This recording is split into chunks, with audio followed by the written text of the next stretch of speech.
Now, let's see how we can add a scene in our app. So in WebSpatial, a scene is like a spatial page. It's just a React page that will open as a panel in your simulator. So each scene can show a React component or view. Let's see how we can create the scene. In source, I'm creating a new page.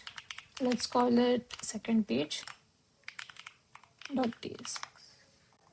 So let me just add a basic code for the second page. This is just simple React page with a counter button.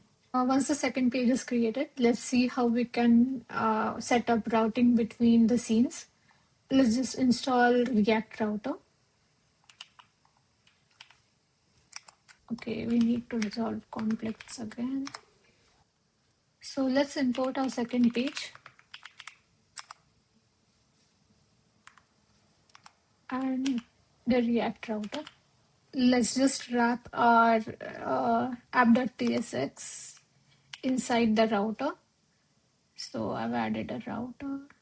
Let me just remove the logic from here and move it all inside element. Once we have wrapped our app.tsx UI inside the router, let's just understand why we have given the base name as XRENV base. Like I mentioned before, the spatial version of our app is going to have a different URL than the normal one. It's going to have /webspatial/avp appended at the end before your paths. So all your assets and everything is going to have webspatial/avp before it. So when you open new pages or scenes from your React code, uh, you'll include that same base manually.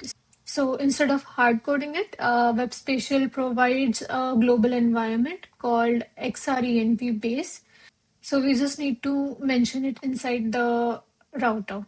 Next, let's add a button, which is going to open our second page. So inside our app.tsx, at the end, maybe I'll just add a button.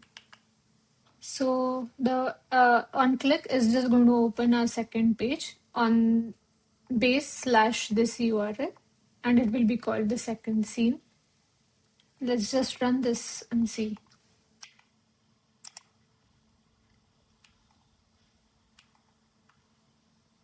So here's our button. It's opening a second page. You can see the URL is correctly routed. Now let's see how it looks in the simulator.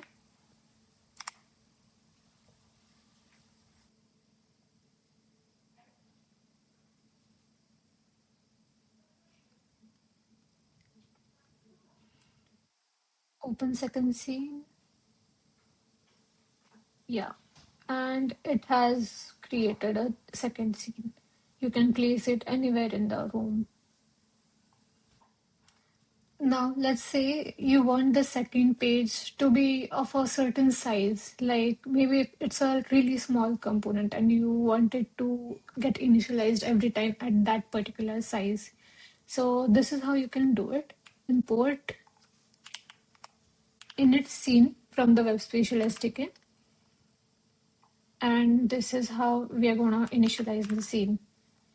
So inside onClick before the window.open, we are going to call the init scene function, and we are going to mention the size for the page. Open second scene. Here we go. We have a smaller version of the second page. So every time you open the scene, it will be in that size. So the init scene function comes in handy to initialize each page with a different configuration, like size, background materials, etc. Let's see in detail what background materials are.